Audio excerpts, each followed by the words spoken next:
Hey folks, Troy Dooley, the Beachside CEO. Hope you guys are having a good Thursday and that July's not too hot for you. I want to give an update. Haven't given an update for a few weeks. Some of you guys know I've been going through a lot of stuff with just the sickness in the family. Two of the girls having cancer. My brother-in-law passed away after a tragic car wreck. And then I've been dealing with mom. So you guys that are around me understand that. And we've lost some good friends in the direct selling space. So want to give a quick update. We just had a documentary drop yesterday from Bloomberg and Newsweek. I had the privilege of being able to be part of that documentary. It was shot last year, and they were able to release it. I think they're going to be doing a part two to that as the iMarkets Live case comes to fruition, closes down. We'll see where that one goes. But over the last few days, I've seen some posts come up on OmegaPro, on Traiders domain. We saw updates on obviously iMarkets Live, and I want to address a few things that I think are very important. Anytime regulators bring allegations against companies or individuals in America, you're still innocent until proven guilty. We may discuss these things. They may do documentaries on these things. Individuals may be named or not named in some cases, and eventually be named down the road. But everyone is innocent until proven guilty. And here's why I'm saying that. I saw some Facebook posts today. One of them said Mike Sims arrested as founder of OmegaPro. Mike Sims, I've found nothing on the internet that has said Mike Sims was a founder. I went back into the Internet Archives, found nothing that showed that Mike Sims was a founder or an owner in OmegaPro. So I want to be very clear that just because people say things, just because the PR teams and regulators at the regulators pop up stuff, doesn't mean that that's accurate or that their definition of what we call a founder is the same thing. I'm not saying that Mike is innocent or guilty. Okay, that is not it. What I am saying is it's bad enough on the families of individuals. And I lived this with Zeke Rewards a decade ago. It's bad enough when families see information on the internet, let alone false information that's put out on the internet. So they're just now with OmegaPro, this new charge against Mike, and one of the other co-conspirators came from Puerto Rico. Uh, in all of the understandings on what I've been able to see, Mike was not arrested. It looks like his law firm was contacted, probably by the FBI, and they probably ask, hey, we're going to charge you with this. Will you accept service? Will you show up for an arraignment? Things like that. The odds are they put a stipulation on his travel because this is a broad international type of situation. Now, OmegaPro is kind of tied to Traiders domain in the sense that lots of people were in both companies. Some of the strategic what do I want to call them? Trainers or motivators have been connected to both companies. Just because people are connected, and man, this is the tough one that people get pissed off about, but it's so true. Just because a name is connected to the company doesn't necessarily mean that individual is endorsing the company. This can be with iMarkets Live, OmegaPro, Traders Domain, BitClub Network. I don't care what it is, it's the same. I went through this, but we are seen as gatekeepers, and regulators may, at the time that they filed the complaints or any time in the future, they could say, look, we're going to add the gatekeeper.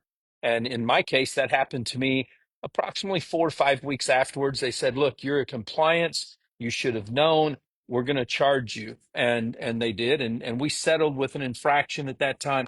Some of the lawyers, some of the merchant processors, some of the other marketers that were doing the videos and stuff, they got hit with a lot heavier fines than just an infraction. So I'm saying that because I want you guys to be very, very careful when you're out there promoting a company, or when you think, hey, I just saw so and so's name attached to the company, so this company must be okay. I still have people that will put stuff up on the internet and they will say, well, you endorse this company, and yet there's no evidence of an endorsement, but they will have taken something that I said And that at that moment, it could have been a positive statement. It could have been a negative statement. And they will use that to make a judgment call. I can't hold that against them either, there. So that's an update on that one. The Bloomberg video documentary, as I said, uh, it just launched yesterday. And I really was, it was an honor for them to contact me. We'd done an article for them a year before, and then they reached out and they brought a film crew into Destin, and we were here for a full day. And they were able to put out the first 37 minutes of that. And I think it was very important that that dropped about the same time that we heard that Alex Morton has agreed to a preliminary injunction. And you may say, what does that mean? And the injunctions, I don't know, about a quarter of an inch thick. I'm not going to go through it all. Here's the basics of this. This means that anything that Alex does moving forward until this case is settled, maybe beyond whatever his final settlement is, he can't make any income claims that are unsubstantiated. So an income claim is a very broad statement. It could be a lifestyle claim. It probably is. I'm not on his team at all, so I can't tell you that. Hey, I'm going to advise Eric. I'm not Eric, but I'm going to advise Alex. I saw Eric Worre just pop into this. Here's what I want to say. When you're under these injunctions, you can't even be sitting around your pool talking about the company without it being taken out of context. So he's going to have to be very cautious on what he says. He's going to have to notify, according to the injunction, everyone that he does business with, hey, I'm under a court order. I'm under an injunction that I can't do X, Y, and Z. It's a tough one because he is a marketer. That's just in his nature. And he's already with a new company. That new company now has to be very, very careful because they can be drawn into a new lawsuit is what will happen. Now, people have been saying, did they ever uh, unredact the original complaint? They have done that. Everyone, and I'm not going to go through all these names, but the ones that are important, I want you guys to know. This was in the appendix of this is in the iMarkets Live one. Alex Morton, they're charged with 6 deceptive earnings claims. They set off those 6 unsubstantiated earning claims. He was paid $76 million. Ivan Tapia made 7 claims that they are saying, and he made $40 million. Jason Brown and Matt Rosa. I will say this with Jason and Matt, there are some pretty strong rumors out there that they are in the process of the final stages of settlement. In this case, I think that will be good for them, their families. They can get moved on. They made 8 unsubstantiated claims, 3 from Brown, 5 from Rosa, earned $33 million. David Amante, 10 claims, made $30 million. Julian Kirshner, another big time leader, 3 claims, made 7.8 million. Brandon Boyd, longtime networker, 7 claims, 5.8 million. I say that because I want you guys to understand this is how regulators will work. Okay, they will look at what the evidence is, and that's how they make their claims. And then they go and they look at how much money that you made. Okay, so you take $76 million divided by 6, that's a lot of money per earning. And in this case, they weren't saying that the company was a pyramid. They're saying they made income claims, they made false promises. They can go after them. I think it's $52,000 now, maybe a little bit more per claim. And this is just on the income claims. This doesn't count any other violations against the Telecommunication Act. This isn't against anything from the state of Nevada. So I just want us to understand, no matter what the company is, don't trust that somebody else is already in the company. It can be me. I'll use myself as an example because I won't piss anybody off. If you see that I've become the compliance director at a company, if you see that I'm doing some public relations for a company, or I'm speaking from stage at a company, that does not mean that I'm endorsing the company. But you may think, well, if Troy's there, the company must be legit. I'm telling you right now, I don't care who it is that you see on stage. It could be the president of the United States, which happened at ACN. You cannot say because the president was on the stage that ACN must be a legit company or any other company out there. Please do your due diligence. I also want to say something else. I do have clients, most of you guys know, I do have clients that are in highly regulated spaces, and some of those clients are not what I would call safe companies.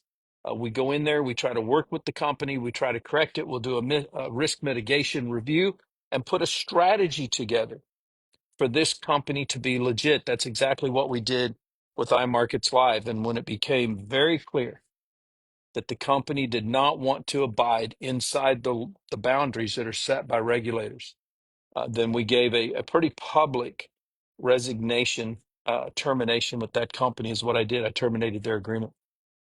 Listen, if you are a top trainer, if you're a C-suite executive and you're a contracted executive, then listen to me. If a company is not going to take your advice, then you need to do a termination. You need to get rid of the client and you need to make it very public. It doesn't have to be loud, but you need to make it public. I'm no longer affiliated with the company. And in most cases, I would even say, make it clear why. We just split ways because I don't believe in the business model. They didn't want to take my advice. You don't have to get in the weeds, but you got to be able to protect yourself. You got to be very careful because if you're not careful, then we can get wrapped up in the middle of this as well. And I'm going to close with this. People have said, "Well, Troy, I don't remember Zeke Rewards." Well, here's what happened. They were one of the world's largest Ponzi schemes at the time. That's what what the final verdict was on a national radio show. I've been on this show several times since. It's the Tom Chenault radio show. Tom had asked me a question and said, "Troy, did you get paid by the company?" And I said, "The parent company paid my expenses." Now, the word expenses can be very broad. I didn't say my expenses and my retainer. I just said my expenses, which included my retainer. Well, that was enough for the FTC to come or the SEC to come in and say you did not disclose that you were paid X amount of dollars, that you did all this work for them. You made it sound like that company didn't pay you, and that violated the 1933 Securities and Exchange Act for advertising. Look, it can be the smallest thing. You could be scared. You can worry about your reputation, whatever. Don't hedge your bet. Just be a truth teller. And from that point forward, that's what we've done. So again, Mike Sims wasn't arrested at all. Alex Morton is still able to do business. Some people have said he must be out of. No, he's still. Matter of fact, I know the company that he's now with. He's still been able to do business and all that good stuff. He just has to be very cautious on what he says and what he does. And in closing, number three, if you're with a company, if you're getting ready to market a company, maybe they sell nodes, maybe they've got an algorithm or a bot, and you're going to be making a commission off of that. Anything like that, you're in a highly regulated space. The company can tell you they're legit in Hong Kong and it's okay to do business in the United States. That is not accurate unless they've gone through the proper channels. They could be a Ponzi, they could be a pyramid scheme, they could be selling unregistered securities, and you will be the one that gets wrapped up in it because you're in the United States. And the United States regulators, no matter where the company's at, if there's been a violation against U.S. citizens, they will do everything in their power to go find that person or go find those people and bring them to justice and get the money back to if they show that this truly was a scam. That's the way this works. So, guys, I wanted to give a quick update. We're going to get back on the regular schedule now that we got all most of the health stuff behind us. We can focus forward. So, live well, finish strong, and we'll see you on the next live.